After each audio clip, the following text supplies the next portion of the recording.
அனைவருக்கும் இனிய தமிழ் புத்தாண்டு நல்வாழ்த்துக்கள். இன்னைக்கு வந்து சித்திரை 1. எல்லாருமே வந்து இந்த புத்தாண்டை கொண்டாடிட்டு இருப்பீங்க அப்படின்னு நினைக்கிறேன். ஸோ இது வந்து ஏன் வந்து செலிப்ரேட் பண்றாங்க அப்படிங்கிறதையும் தெரிஞ்சுக்கோங்க. அதான் அந்த டைம்ல பார்த்தீங்க அப்படின்னா கேலண்டர் கிடையாது. ஸோ நம்ம தமிழர்கள் வந்து சோலார் பேஸ்ட், அதாவது வந்து சூரியனை பேஸ் பண்ணி தான் பார்த்தீங்க அப்படின்னா கேலண்டர், அதாவது வந்து அவங்க கன்சிடர் பண்ணுவாங்க அடுத்த வருஷம் எப்போ அப்படின்னு சொல்லிட்டு.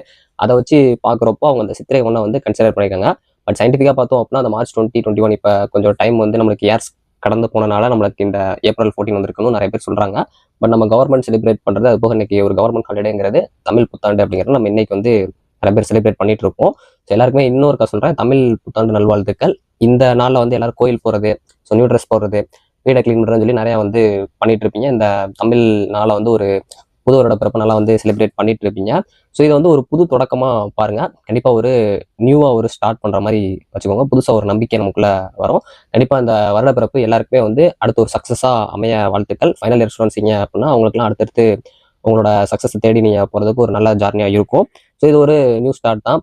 ஸோ இதுலேருந்து நம்ம என்ன தெரிஞ்சுக்கணும் அப்படின்னா, தமிழர்கள் அந்த டைம்ல பார்த்தீங்க அப்படின்னா இயற்கையை பேஸ் பண்ணி தான் இருந்திருக்காங்க. இயற்கையாக தான், அதாவது தமிழர்கள் கொண்டாடுற அந்த திருநாளுமே வந்து சூரியனை பேஸ் பண்ணி தான் இருந்திருக்கும், பொங்கல் கொண்டாடுறதுலேருந்து. ஸோ இந்த புது வருட பிறப்புமே பார்த்தீங்க அப்படின்னா சூரியன், அது போக காலநிலை, இந்த மாதிரி வந்து கிளைமேட் எல்லாத்தையும் நம்ம கன்சிடர் பண்ணி தான் இருந்திருக்காங்க.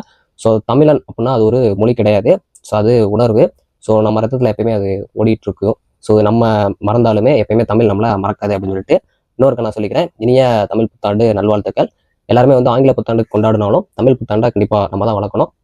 எல்லாருக்கும் வாழ்த்துக்கள்.